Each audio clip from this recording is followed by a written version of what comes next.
Are you guys aware the Sixers play basketball in a month? Are you kidding me? In Abu Dhabi? The first preseason game at noon Eastern time? I need to know the pulse of the fan base right now. Are you guys excited? Comment your thoughts below. Here's where I'm at. I'm excited to see Tyrese Maxey, VJ, and Quentin Grimes. Oh, wait. He's not signed yet. I can't wait to see what Jared McCain looks like in his second season back from injury. Basically, I'm excited to see the young guys and also the new guys they signed, like Trendon Watford, Jabari Walker. Basically, I'm looking for the future. I'm looking to see what this team can be without Joel Embiid. If he comes back and stays healthy, then cool. But, I mean, the likelihood of that happening just... it's not worth expecting. And that part of the season, all the questions about his health, that's where I'm not excited for the season, if I'm just being real. Nothing against Joel, I'm just kind of over it. Now, don't get it twisted. I can easily adjust my expectations if he does come back in MVP form somehow, some way. So...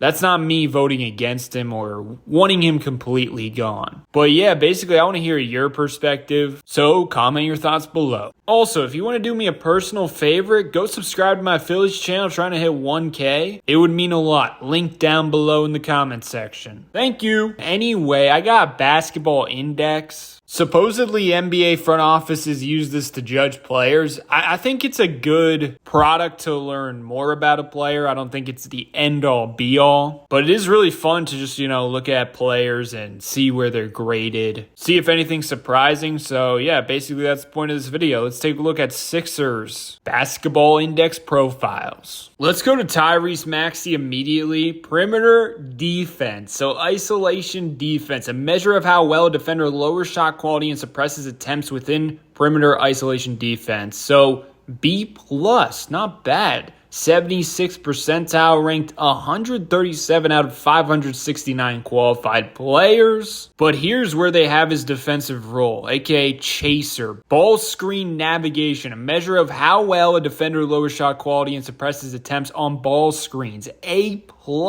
He ranked 23 out of 563 qualified players. And then off-ball chaser defense, a measure of how well a defender lowers shot quality and suppresses attempts on off-ball screens. And he's ranked 113th out of 559 players, A-, A+, ball screen navigation. That's impressive stuff. Last season, a lot of people have mentioned that he made a jump defensively, and it's true. Going to 2 seasons ago, he was graded a C+ for perimeter isolation defense. He was still good at ball screen navigation and the off-ball chaser stuff, but also the pickpocket rating, C, passing lane defense, D. And then last season, he improved significantly in perimeter isolation defense, pickpocket rating, and then, of course, passing lane defense. Also, another thing to keep in mind is last season, he was taking on tougher assignments because at times he was playing with Jared McCain and just a way worse supporting cast compared to the 2023-24 season. So his matchup difficulty, which is a value capturing the quality of offensive players guarded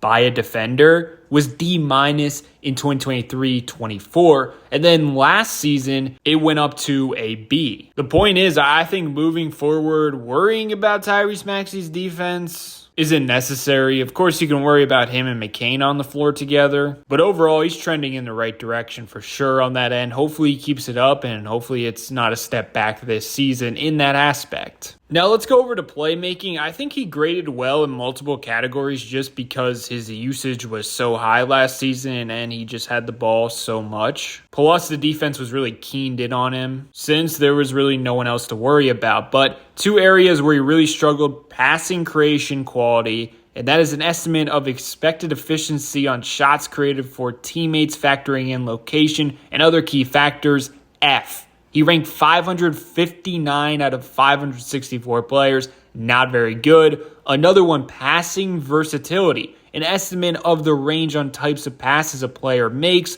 Players with higher values are expected to be able to make more kinds of playmaking reads. Obviously, Tyrese Maxey was a D. and that ranked 408 out of 564 qualified players. And of course, just watching Maxey, that definitely adds up. He does not consistently make tough passing reads. He can at times, but mostly he's making the simple reads. Let's go to Jared McCain. The interesting thing is his defensive role is chaser as well, and he was A- in the ball screen navigation, 86th percentile. Ranked 82 out of 563 qualified players, and then off-ball chaser, B-. And then the rest, not so good. Perimeter isolation defense, C. Pickpocket rating, D. Passing lane defense, D-. But I think that does tell you there is some hope with Maxey and Jared McCain on the floor. They both, can use their smallness and quickness to fight around screens and just be annoying off the ball. So hopefully you can put along 4 and 5 who can protect the rim, take up space, and then hopefully that last guy out there is the guy who's going to, take the hardest matchup. Also, going to the playmaking, passing versatility, making tough passes, he graded as a B. 71st percentile, ranked 163 out of 564 players. Pretty impressive for a rookie. And then in the one-on-one category, you see all those A's, very, very good. Look at the mid-range pull-up talent. This factors in a player's difficulty-adjusted shot making and rate of self-creation in the mid-range.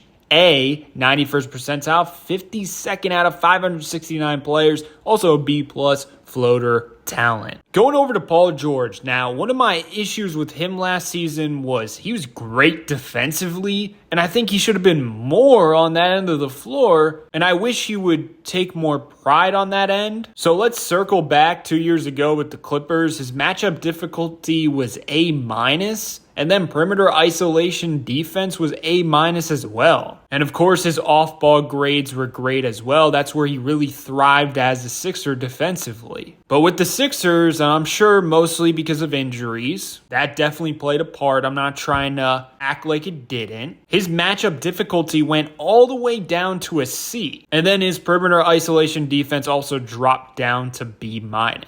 Is that a Nick Nurse thing as well? Or do we just chalk it up to injuries? Because of his contract and because, he's known as an offensive force, I feel like in his head, he wants to get back to that dominant offensive player. But honestly, at this point, with all the injuries racking up, it feels like he's going to be at his best in a complementary role, and he could still get his 20 points per game if he really thrives in that role. I just wish there was more want and passion defensively from him, because last season he was good defensively, but I'm telling you, I still see one of the best defensive players in the league in there if he really wants to. But I think at times he kind of just slacks off and chills on that end of the floor. Did you guys notice that last season, or am I just being picky? And we know on the offensive side of the floor, you really struggled getting to the rim. 3 seasons ago, rim shot quality, a value capturing the quality of shots taken at the rim, factoring in distance, openness, and other key factors, C-.